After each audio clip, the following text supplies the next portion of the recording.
I'm only holding this for the thumbnail, but it's that face you make when you're like, what the F? That's the face that you're gonna make a lot when you find out that it's basically been illegal to study cannabis in the US for the past 50 years. So join us on another episode of Do the Cash Register.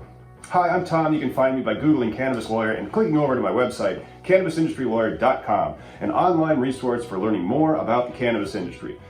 Today we're talking about the prohibition of cannabis research in our country. This is one of the reasons why so many lies and falsehoods are still believed by many people when it comes to cannabis, because it literally has been illegal to research it since the Controlled Substances Act became the law of the land in May of 1971. And then on June 18th of 1971, Dick Nixon launched the war on drugs by declaring drug abuse public enemy number one.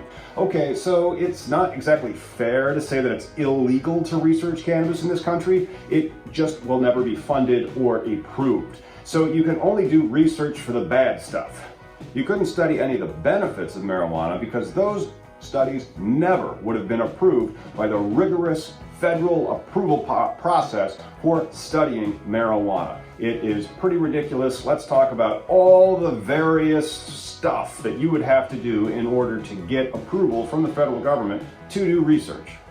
Well, it's not really fair to say it's illegal to research cannabis, but it is fair to say that it was not funded. And you could only really get funding for researching the bad stuff about cannabis, not the good stuff. You know, it's kind of strange that science is going to say, hey, you can't research the benefits, but you can only research the problems.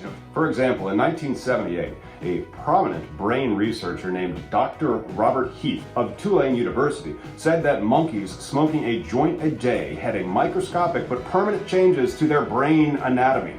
That is the kind of study the government would approve and allow. You had to study marijuana for its purported harms. Okay, that is it's somewhat bombastic of a statement for me to say that. You did not have to study marijuana for its harmful effects, but those were the only studies that had a prayer of getting approved.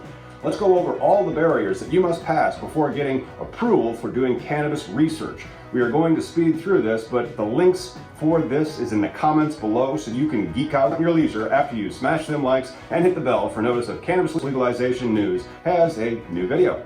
To study the health, harms, or benefits of the cannabis plant, you need to have numerous government approvals from the federal level. And we're going to talk about another study by Dr. William Sicker that tried to confirm the marijuana causes brain damage finding from the 1978 study. But first, let's see how many hoops were requested before the science could even get done. First, anyone that wants to research cannabis must submit an investigational new drug application to the FDA. Then, the researcher needs to get cannabis to study. So they call the National Institute for Drug Abuse and ask for a letter of authorization to obtain cannabis for a study. Then they must apply for a DEA registered site licensure before conducting studies involving cannabis or any of its derivatives. Then the researcher submits the application to the Center for Drug Evaluation and Research.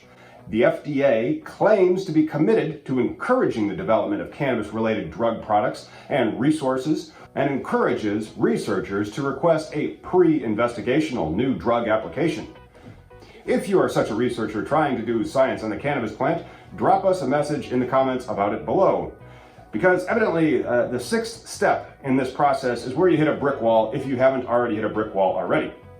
The FDA has 30 days to review your application, provided you made it this far, to ensure that your research subjects are not subjected to any unreasonable risks. One of the reasons why the studies on monkeys were done, because it might have been unreasonable to expose a human to the risk of using marijuana. The FDA won't allow the research until it confers a safe to proceed authorization. Then the researcher can get some cannabis from Mississippi, which is the only source grown for the federal government. The point is that most cannabis research simply does not get done in this country. But still, in 2020, this is when the most cannabis research has ever been done in our country. For example, Denver just created a cannabis research and development license. I bet this is going to be one of the more exciting license types in the 2020s. We're doing research in America again. We're doing way more than we did 30 years ago. That was when the scientific claim that marijuana causes brain damage was finally rejected with a larger monkey study published by Dr. Sickler. It was again done on monkeys, and this time it found no changes to their brains after they smoked marijuana. They even went further and injected a large amount of THC into lab rats, and nothing. There is a link to the study in the description below. So you have to ask yourself, why would the federal government approve studies that defeats its official position that cannabis is a Schedule I substance? What does it mean to be a Schedule I substance? It means that cannabis, 1, has a high potential for abuse, 2, has no currently accepted medical use in the United States, and 3, has a lack of accepted safety for use even under medical supervision, which is complete garbage. Basically, the more research allowed on cannabis, the more obviously false the scheduling of marijuana is. And the stigma allowing it to remain illegal would fade away into our foolish past when we used to believe in myths. So, it's not really illegal to study cannabis, but cannabis's prohibition because it's a Schedule I substance makes research into it basically impossible. And that is one of the many reasons why the stigma against cannabis is widespread and pervasive. Why even your neighbor may hate the smell of marijuana and think bad people use it.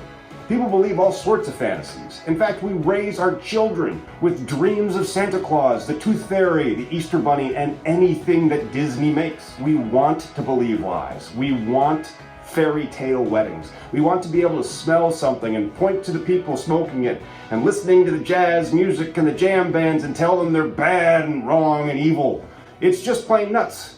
And if you enjoy nuts, subscribe to this channel to learn more about how flipping crazy the cannabis laws on new episodes of